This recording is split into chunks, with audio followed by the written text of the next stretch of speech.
ايه اللي حصل في الدنيا؟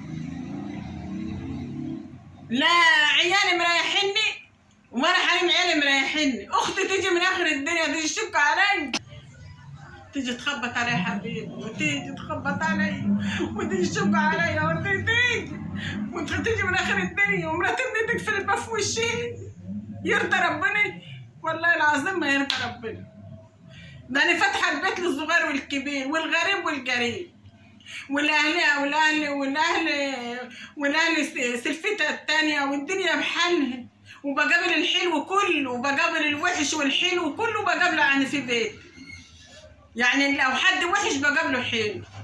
تيجي اختي من اخر الدنيا تتنها قافله الباب في وشها، وتنها ماشيه وتقول لها ده ام اسامه مشينا ولا بيت ام اسامه وتتوه، وتنها رايحه عند خالي، تنها ماشيه يا حبيبي ورايحه عند خالي، وانا عامله لها اكل وعامله لها ده خير الدنيا. ده احنا عندنا خير الدنيا والحمد لله ومستور. هي خايفه تيجي تاكل الاكل من اكلها ولا من اكل عيالها؟ ولو كانت مش جايبه حاجه من هنا ولا من هنا، ده خير عيالي وخيرني. تيجي تقول لا ده ما حدش. اروح لها اتصل بيها تقول لي ده انا جت وخبطت يا اختي وقفلت الباب في وشي. ازاي دي تقدير، ده تقدير لما حد بيخش على حد. اما الاخت جايه تبص على اختها، ده صله الرحم حلوه، ده حرام، ربنا ما جاش كده ابدا. ده لو واحد شحاته بتقول لي فكرتني ان انا شحاته، فكرتني ان انا جاي اشحت منها حاجه وجايه قافله الباب في وشي. ينفع اللي بيحصل ده؟ والله ما كنت اصدق ابدا. ده انا معاملهم معامله كويسه، ده انا مربيه لهم عيالهم، معاملهم معامله زي عيالي، ما بستخسرش فيهم من حاجه، ومعاملتي كويسه معاهم. يعني مش شكرانه لنفسه وما بكرش، يعني ما بشكرش في نفسه الا قبليه، انما انا الحمد لله. طب ليه يتعامل معايا كده؟ ليه يتعامل معايا كده؟ انا عمري ما كنت مصدقه، ده ما عادش ان احنا اخوات مع بعض، ولا ام ولا اب، نبص على بعض ننظروا بعض. يلا ربنا موجود. يا ام محمد ايوه يا ماما.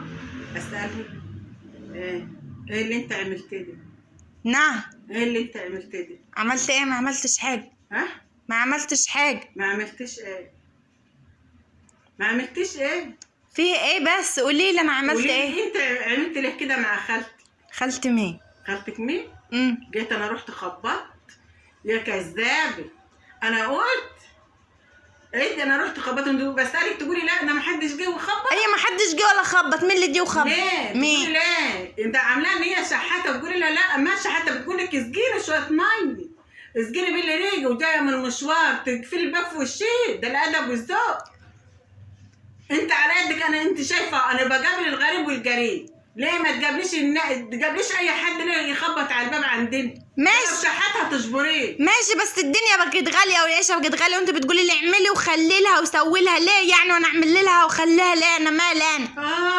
كان عشان كده بقى مش عايزاها تيجي وقفلت الباب في وشها. ما ده يرضى ربنا؟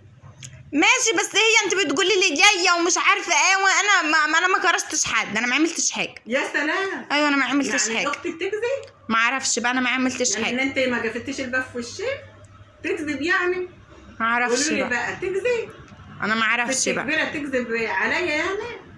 طب انا راحت عند خال ورحت له وبتقولي لا ده انا سنه ما لقيتش حد، بس انا حاسه هو انت قفلت الباب في وشك عشان انا عارفاكي وحاسه بيك، عارفاكي كويس. وقالت لي لا ده ما فيش حد، عشان ايه؟ لو قالت لي انا مش هسيبك في حالك، مش هسيبك. يعني انت عايزه تعملي ايه؟ يعني عايزه تعملي ايه يعني؟ يعني؟ ان قفلت الباب في وشي مش هاسكت، بس انا حاسه بكده عشان انا عارفاكي مش تايهه عنك. اروح هناك عند خالي قالت لي لا ده انا مش جاي، تعالي اقعدي معايا شويه، وما رضتش تيجي معايا. ليه السبب؟ ده انا بحسبك يا اختي تهتي عن البيت، بحسبك انت تهتي ومش عارفه تيجي وكده. جيت انا رحت لقيته مكفوف، بس انا حاسه ان العيال قالوا لي لا ينفع. العيال قالوا لي لا ده هي حد جه خبط. ده لو شحاته ورضتيه مش اختي ربنا هيرضيكي. والاكل بيزيد في الزمن ده هو. اللي بيكرم اي ضيف ولا اللي يخش عليه يكرمه ولا يديله حاجه ولا شحاته على الباب، ربنا هيجبرها ويخلي لها عيالها.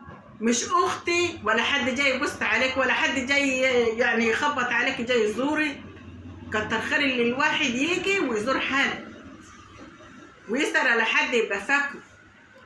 ماشي، بس الحاجه بقت غاليه والعيشه بقت غاليه، انا عيالي اولى بالحاجات دي. يا ستار، يعني انت قفلت تقولي لي؟ انت مش عايزه تقولي لي ليه قفلتي؟ قفلت في وشها ومش عايزه حد يجي خالص لان العيشه بقت غاليه والحاجه بقت غاليه.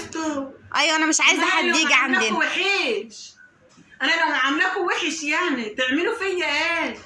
ده كمان شويه تقولي لا انت ما تقعديش معانا ما تاكليش معانا كده. ماشي، الصبر حلو.